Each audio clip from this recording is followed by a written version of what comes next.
আবারও আসলাম হজরত বদশাহ কাশ্মীরি ঘোড়াপীর মাজার। এই মাজার শরীফ উদ্বোধন করেন তৎকালীন চেয়ারম্যান জনাব ফিরোজ কবির। এটা স্থাপিত 21/2/2009 সালে এটা উদ্বোধন হয়। দেখুন আমার পিছন সাইডটা মাজার শরীফ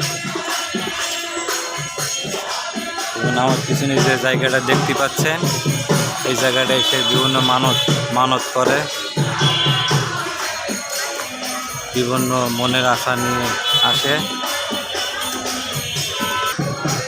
আমার পিছন সাইডটা দেখুন বিভিন্ন ছোট ছোট ঘোড়া আছে। দেখুন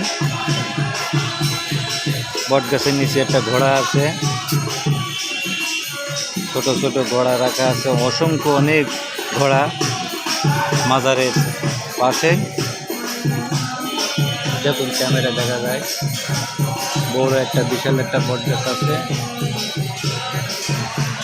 বট গাছটা কত সালে আনুমানিক ধারণা পাওয়া যায় নাই।